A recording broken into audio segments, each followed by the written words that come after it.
कर्नाटकातल्या एका छोट्याशा गावात घडलेली ही घटना सध्या सगळीकडे चर्चेचा विषय ठरली आहे। मंदिरात लोक देवासमोर हात जोडून सुख, शांती, आरोग्य, नोकरी, संसारात भरभराट अशी मागणी करतात। पण यावेळी दानपेटीत सापडलेली एक 100 रुपयाची नोट पाहून मंदिरातील कर्मचारीच काही क्षण स्तब्ध झाले।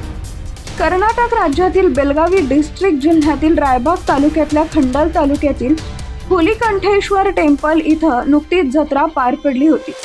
जत्रेनंतर दानपेटी उघडून देणग्या मोजण्याचं काम सुरू असताना एक नोट सर्वांच्या नजरेत भरली, कारण त्या नोटेवर पेनानं काही शब्द लिहिले होते आणि ते शब्द साधे नव्हते।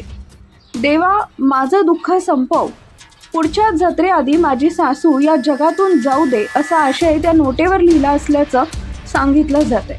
कुणीतरी आपली घरगुती वेदना थेट देवापुढे मांडल्याचं स्पष्ट होत होतं। मात्र इतक्या टोकाची मागणी पाहून मंदिर व्यवस्थापनही संभ्रमात पडले।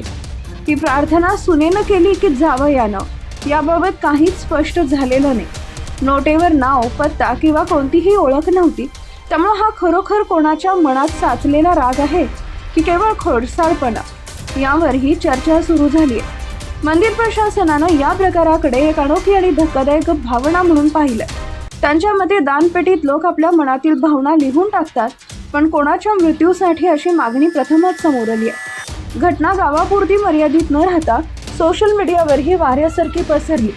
काही जण यामागे गंभीर कौटुंबिक वाद असल्याचा अंदाज व्यक्त करत आहेत, तर काहींनी हा विनोद किंवा कोणाची तरी चेष्टा असावी असं वाटत आहे।